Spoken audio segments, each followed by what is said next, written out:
Hey everyone, my name is Aaron Nancy, and this is my presentation on Brunei structured disaster management.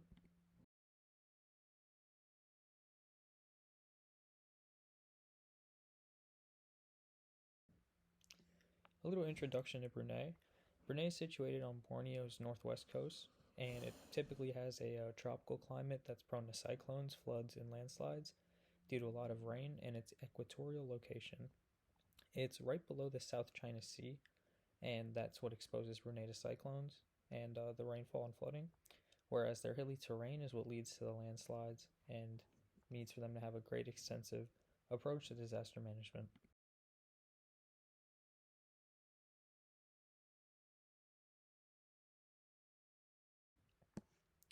So, going into the disaster management in Brunei, the Brunei government's proactive response to citizen welfare led to the creation of agencies like the National Disaster Management Center, signifying a shift towards structured disaster response frameworks.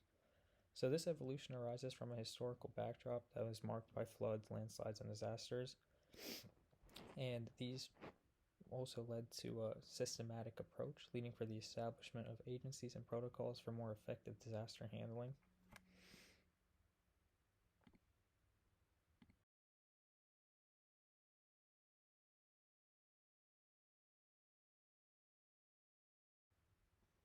Next is the government's commitment to disaster preparedness. So, their government places paramount importance on societal welfare. This is driven by a commitment to protecting citizens' lives, properties, and ensuring economic stability. This necessitates a structured disaster management system designed to minimize risks and facilitate timely and effective responses. The establishment of specialized agencies like the NDMC, or National Disaster Management Center, shows their proactive stance towards disaster preparedness.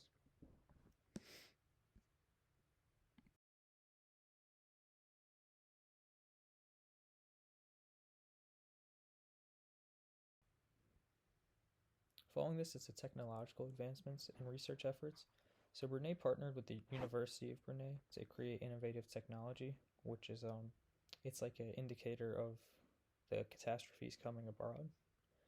Um, the collaboration and disaster management initiatives. This highlights Brunei's commitment to research-driven preparedness.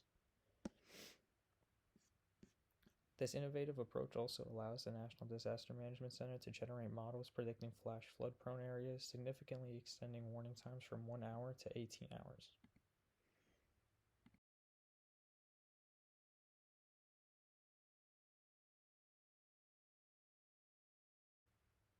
Next is international collaborations. So, active engagements and global agreements and collaborations with the United Nations Office for Disaster Risk Reduction. This shapes Brunei's disaster management framework by contributing to policy development and the adoption of global standards.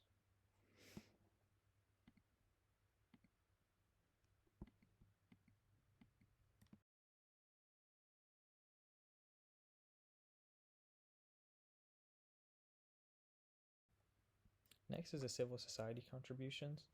So, although the majority of resources for disaster risk mitigation come from the government, civil society projects such as the National Red Crescent Society's volunteer network, this significantly complements this effort.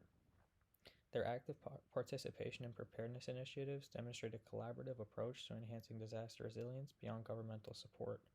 And when they experience these floods, the school children actually come together and clean up the city.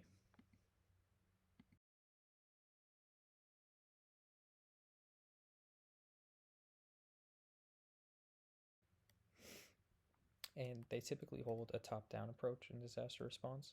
This hierarchical structure ensures a cohesive and efficient response by leveraging national resources, expertise, and strategies.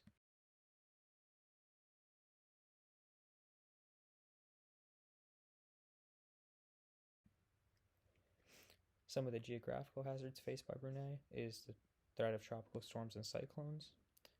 They're near the equator, and the South China Sea exposes them to that weather, as I was mentioning earlier.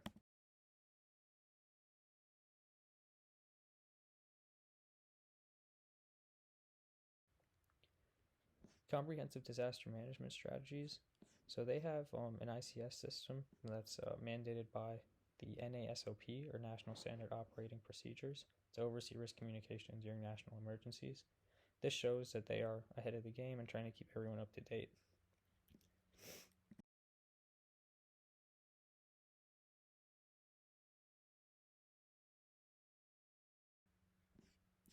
And collaborative efforts in disaster management.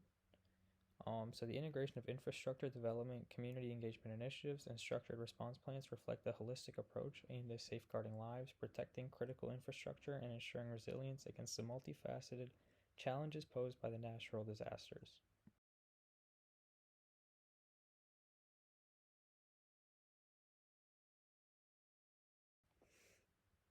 They scored very low on the Inform Risk Index, a 1.7 out of 10.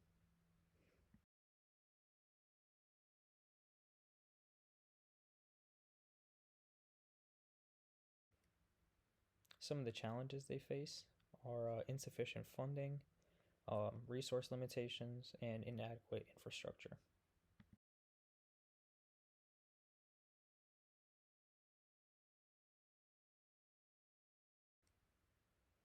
They can get over this by exploring alternative funding sources, engaging in public private partnerships, and seeking international assistance or grants to bolster disaster management initiatives.